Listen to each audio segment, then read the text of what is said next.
Hello there, everyone. Welcome to episode number 65 of the WP Café Show podcast with me, Mark Wilkinson, and with Keith Devon. In today's episode, we've got a few topics to discuss, including security reviews, WordCamps, support updates, and products, and maybe when we should no longer be using our product or developing for it. So we'll see how that goes. Thanks for joining us. If you're listening, thank you for listening. If you are watching live on YouTube, thank you so much. Let us know in the comments who you are, where you're from. And as always, if you've got any questions for us during the session, we'd love to get a bit of discussion going, a bit of chat, and answer any questions that we can. So that's all the sort of housekeeping done out of the way. And if you haven't already subscribed, do subscribe to the High Rise Digital channel. Click the like button, click the notification bell, and all that jazz. It really does help us out. So let's get started. How has your week been, Keith? I know you've had some holiday, so how's it been going? It's been all right, yeah. Catching up after a fair amount of time off, which was really, really nice. So, yeah, back to a not too full inbox. It wasn't too bad, actually. Oh, that's good. That's good. I don't know what yours looked like, but usually it looks a lot worse than mine. So yeah, no, nice and kind of chilled after a nice break, and just but also just enjoying actually getting back into it a little bit. I kind of weirdly usually quite like coming back to work. So yeah, it's nice when you had a break, isn't it? To and get stuck in. So yeah, my inbox was slightly more busy than yours, I think, but yeah, the support email that we've set up and we're probably going to talk about, just to recap again, has definitely helped that as well. But that's kind of that while I'm away, I need to just keep on top of, looking at things and getting rid of things. Otherwise, you come back and it's just absolutely full. So I tend to just try and check it once. I don't know if we, because we both took some time off at the same time this year, and we don't do that very often. I don't think we've done that before. Yeah, so we had a week and a bit off where we were both on holiday. So I don't think that was necessarily the best thing to do, but it wasn't a complete disaster either. So maybe we can coordinate a bit better next time, because I think it is good if one of us is kind of there. Yeah, definitely. One customer wasn't particularly happy about that, were they? No. Two-person company, and you're both off at the same time. Yeah, happens every weekend, mate. Anyway, it's fine. It's all good. So yeah, I had a nice holiday. It was nice in the sunshine. Good downtime. I feel like I'm getting better at downtime. I used to never really. I find holidays like not hard, but like hard to switch off and things. But I'm getting better at it now, just chilling out and really taking a break, which is good. I've noticed that. I've noticed you kind of like check in a little bit less and seem to do a little bit less work-wise on holiday, which I think is a very good thing, by the way. It's definitely not criticism. Yeah, it definitely is. Yeah. I think I got my laptop out like twice on holiday, maybe twice. That's good. And then my son said, "Oh, Dad, you've haven't been on your laptop yet. It's the first time you've been on it." And I was like, "Yeah, it is. Yes, it's good. Yeah, it's good to get away, have a break, and it is good to get back. I think get stuck into some stuff, which is nice." Yeah. So anyway, right. Agenda, go for it. Well, first up, I think security review. So. What do we mean by that? We did a fairly large project for a recruitment group last year. So we were building a multi-site and a kind of suite of branded websites for this recruitment agency or group. I don't really know what to call them, company.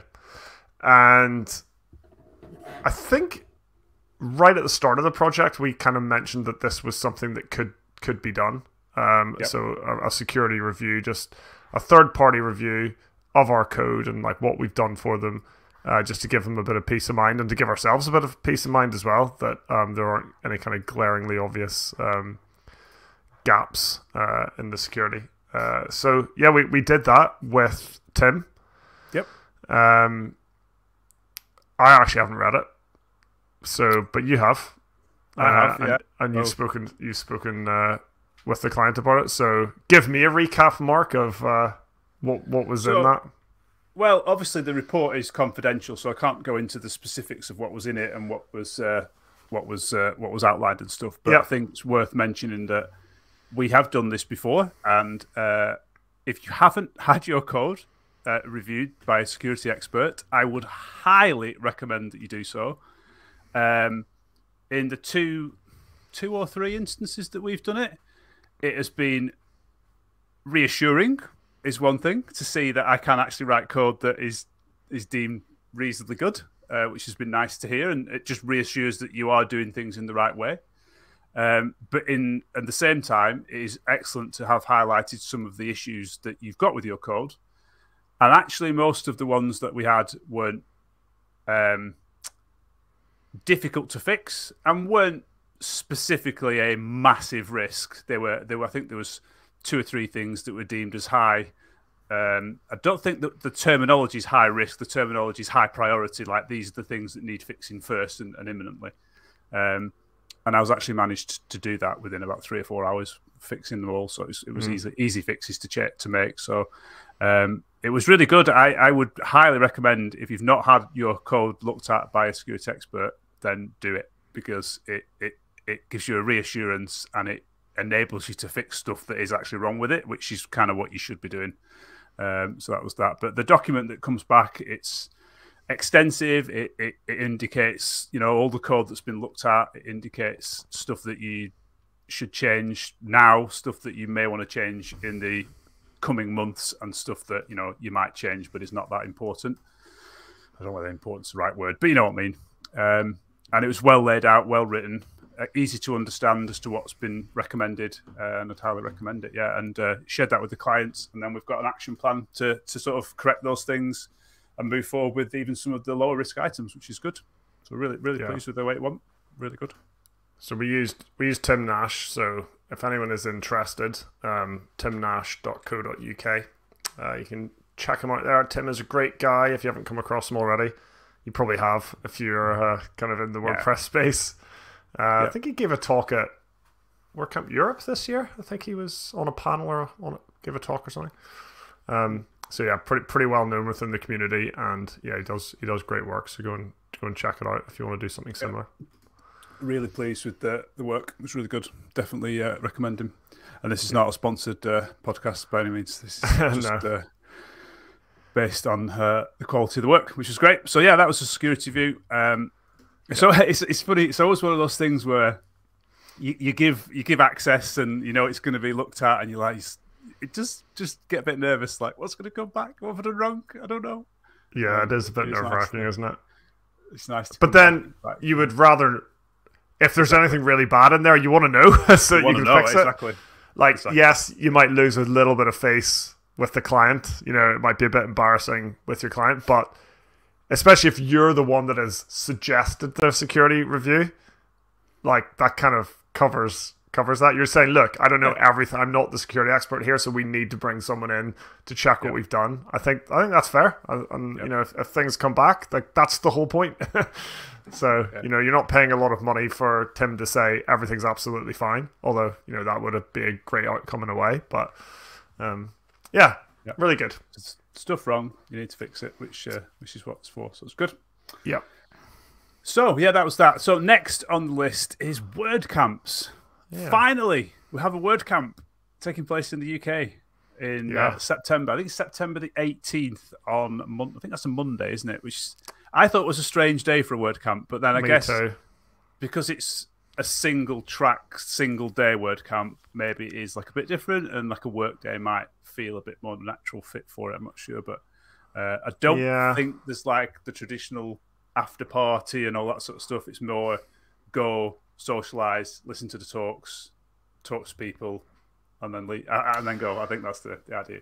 I think it's a weird day because, like you say, I mean, a lot of it's different for different people, but for me, a lot of the value of a WordCamp is in the kind of the connections that you make, the people that you meet.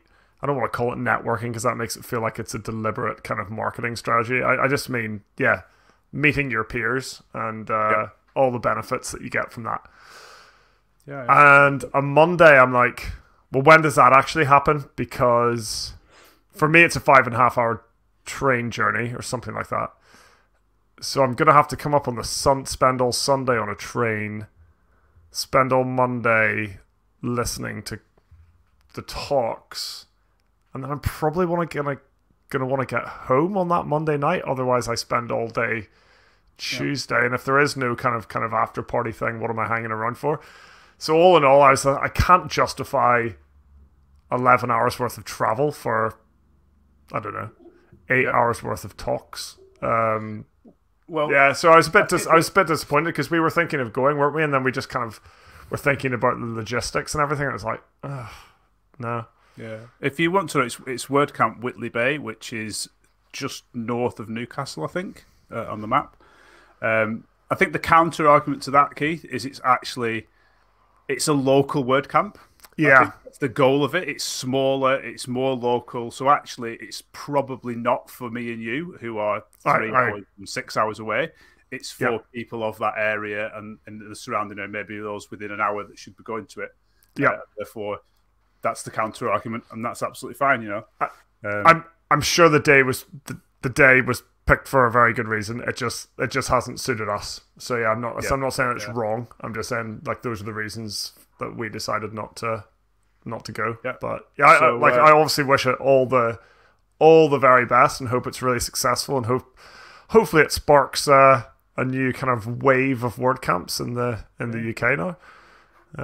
I'd really like to see some more small local ones. So yeah, it'd be good. I'd love London to come back. That didn't happen this year. But before we had WordCamp Londons, we had really good WordCamps in the UK. Great ones that I went to in Edinburgh and Lancashire and Bristol, and so I'd love to see them back. Yeah, Manchester. Good. Yeah, they were good fun. I remember all that. They were good fun. Yep. So yeah, that's there if you want to go to it. It's taking place on September the 18th, full day event. Tickets are still available. The URL is on the screen. That's whitleybay.wordcamp.org/2023. If you Google it, it comes up in the list, so you'll be able to find it. Yeah. No problem. Tickets are on sale. I think they are £30, nice and cheap. There's also like a sponsored version if you want to pay a bit more, but that's an option for you. Yeah. So yeah, it'd be interesting to know who's going and what happens. It'd be great to know. So yeah. Yep. I can't turn that banner off. There it is. Hide. It was stuck on the screen. So next on our list we have support updates. So we've been talking a bit over the last few shows about our support woes and different ways we're trying to solve the problems that we face as a kind of very small team who don't need mega support software suites. We just need some very simple solutions, or what we think are kind of simple solutions to support. And we mentioned I think on the last show that we were going to try just a shared inbox. So that's what we've done, and it's I think it's working okay. What are your initial thoughts? Yeah, I'm really pleased with it. I think it just works. It enables everyone to keep an understanding of where things are at when they need to, because I think that's the goal, is that you don't really want stuff that you're not on to be interfering with the stuff you are on, but you do want access to it if necessary. And so far I feel like that's what's happening. I can easily see the stuff that I'm dealing with, and only that stuff. I can easily see the lot.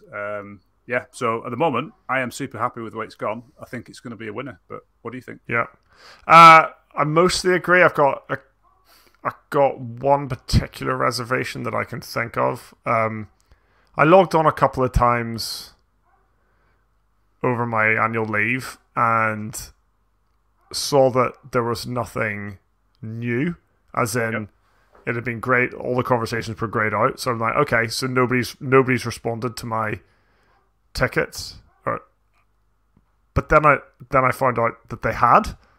So I don't know if you had opened the email, and not marked it as unread, right? Again.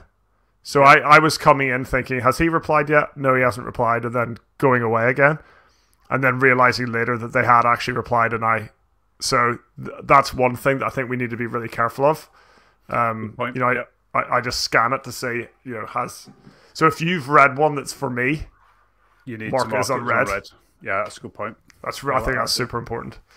Other than that, yep, pretty good. I mean, I guess the other small thing, but it's somewhat inevitable, is that there's a bit of duplication between my normal inbox, and the support inbox.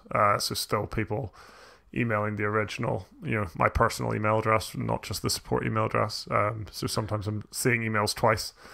I've seen that where our email address is still in the CC. Yeah. So that when you reply with the support address, you're still replying to yourself, and therefore it appears back in your inbox. Yeah. So I think once it gets over to the support email address, I mean, hopefully they'll end up all there anyway eventually.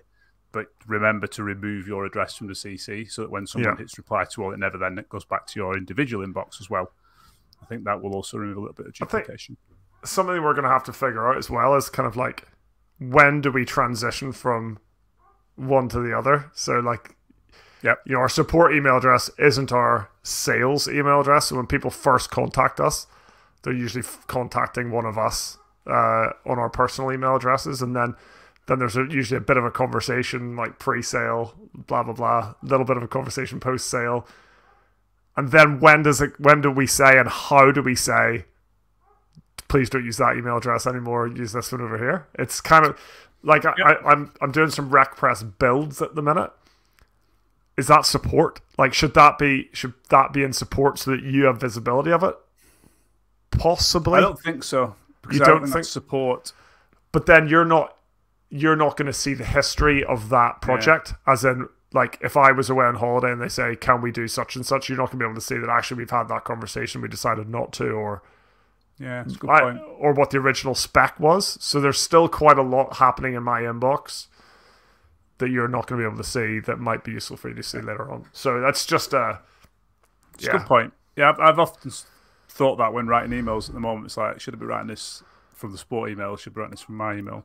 I wonder if it's kind of like, once they're a customer, they go onto the support email. Like, once they've signed up. It's like, once they've signed up. Yeah. You can still email us directly for, I don't know, kind of random questions. No, not really, because we actually don't want people to be having to make that decision. It's just like, just email support now. Yeah. I don't know. Tricky one. Elliot says that maybe we just need a CRM, but I don't know. He says, all sounds very confusing just listening. I don't think it is that confusing, but you just need a CRM. Do we? I don't know. What does that do for us? Yeah, I was just going to say, Elliot, that was my question. Why would a CRM solve this problem? Because from my experience, there's just more complications that would just complicate everything more. But I'm more. Well, we tried, what was the one we tried? Freshdesk. It kind of did what we wanted it to do, but just did a whole other, just did so much more. It created like 10 problems for the 2 it solved. It was my experience. But yeah, so that's an ongoing journey to try to kind of streamline our support process. But yeah, I feel like that shared inbox is a step in the right direction. Yeah, I agree. It's definitely better than what we were trialing with the software. Definitely better than that. So I hopefully, I think we just need to learn how to use it as well. And we're always going to come up with these little issues and hurdles, and then we'll fix them, and then it'll just get better. So fingers crossed, that's what will happen. Yeah, agreed. Elliot just replied. He says, thank you, Elliot. CRM equals filter new sales, existing customers, and moving things. Yeah. So not support, though. Yeah. I mean, exactly. I don't know. Yeah. And what CRM, Elliot, I'd be interested to know what CRM you would suggest to handle these things. If you have any experience with one or a particular preference, that'd be interesting. In the meantime, our last topic of the day is when to kill a product. So Mark and I, as you probably know, have developed and launched a few little products over the last couple of years, some of which have been successful, others not so successful. In particular, our simple social images plugin didn't really take off, and we have a handful of people using it, and its kind of sister product, which is a job relay add-on that does the same thing basically. Again, only a handful of people using that, and now we're getting asked. Sorry, more using the job relay add-on than there is simple social images. Yeah, which is good, but still not loads. And now Mark and I are like constantly asking ourselves the question: is this worth keeping going? Because when we develop it and we set a price, we think, well, if we can sell 100 of these, 200 of these, 500 of these, that makes a lot of sense as a business. Whenever you're selling 5 of them, and your recurring monthly revenue is practically non-existent, and then those customers come and ask for support and feature requests and this, that, and the other, it's like, well, it would have, yes, that would have been fine if we'd hit the scale that we'd kind of wanted to, but at that scale, it feels like we don't value those customers, but it's just that the business model is kind of wrong. Like the product didn't work out to make the business model work. So now that we're left in a situation where it's very expensive to support those handful of customers because they're not paying very much. Whereas if we had a lot of people paying a lot, then that little extra feature or that bug fix, is rolled out across a lot of customers, and you get those economies of scale. I think we do have to kill it. And I think you're a bit different. I think I think we either have to kill it, or we have to re-engage with it and push it more and try and sell more, which I think we've essentially not bothered with for the last 6 months. Maybe one last effort to try and get it out there, get people to know what it is, what it does. Or we've got to stop selling it because it says I say stop selling it. It's not selling, so. But if you're leaving the page up there, you're like, well, it does no harm. But then if you sell one every 6 months, because then you support those clients going on for the next 12 months, and then it just, like I said, it just gets harder and harder. So I think one of those two things, and my gut instinct is at the moment, we don't have the focus for this product. We've got the focus on Job Relay and RecPress. Therefore, we just don't have the time to do this, as well as looking after our handful of other clients that we've got. So I think maybe the page can stay there, and maybe the buy now button changes to coming soon. You can't buy it yet, but if people register your interest maybe and see if people are actually interested in it still. Yeah, because unless we do something different, it's not going to miraculously. Well, you could get lucky. Someone, I don't know, some massive WordPress blog could pick it up and be like, "Find this awesome thing, check it out over here," and suddenly, without doing anything, we've got hundreds of customers. I don't see it happening. I think one thing we could do, Mark, is I mentioned that we have like the 2 versions. So there's like a Job Relay add-on, and then there's just a kind of more generic version of it. Yep. Can we bring those 2 closer together in terms of like a single code base, so that instead of having 5 customers here and I don't know how many are on the other one, 10 customers over there, we actually have 15 customers for a single thing, which makes working on that code base like twice as attractive and worthwhile. I don't know if that's possible in the way that we've set things up. They're just different products, really, that do. It's complicated. Like one runs inside when jobs are delivered, so it's a bit different than the standalone one. It's true. But I see your point. Yeah. Again, that would require investigation and because the simple social images plugin, like from a UI point of view and a design capabilities point of view, is much better. But it's actually the other plugin that's more popular. And I just wonder, if we can bring some of those features that we've developed from one into the other. And then, I don't know.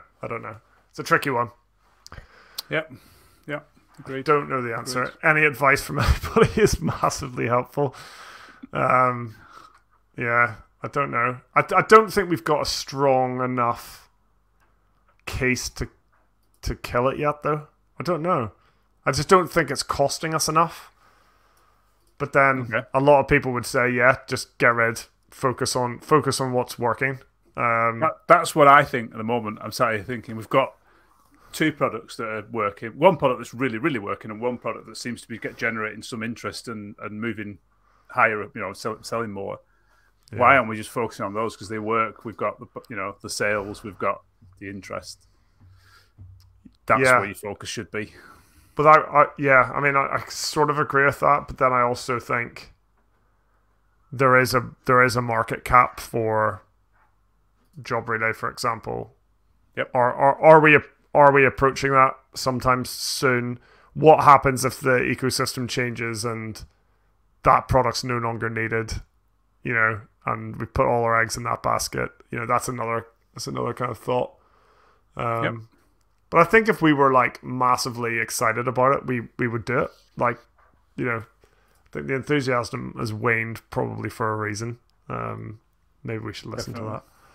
Definitely, I think it's. When you say like all eggs in one basket, and in many ways, I feel like we don't really build websites anymore. Yeah. What was the last website we built? It was a long time ago. Well, I think we've just built the Lincoln one, but I know what you mean. Yeah, I said just. That was a few months ago, but it's been a while, and it's all our eggs in a way were in that basket. Then the products came along. Yeah. Now you can say all the eggs are in that. So they've always moved and shifted. So I think that's inevitable almost. Yeah. You will have a focus, and that will change over time to focus on something else.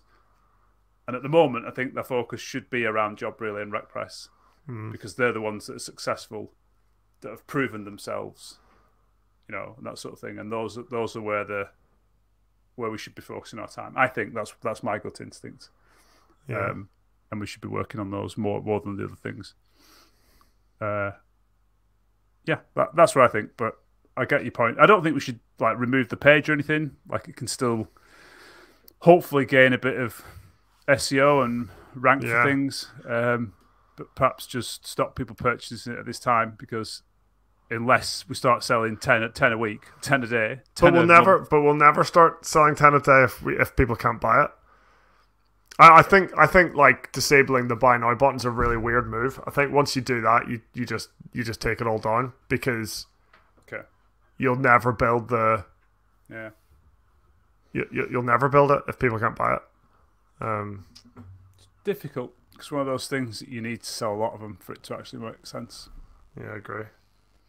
The other thing is we could try to offload it to somebody. We could try to sell it to someone that actually wants to do something with it. That is an option. I'm not sure if it's a good option or if anyone would want want it.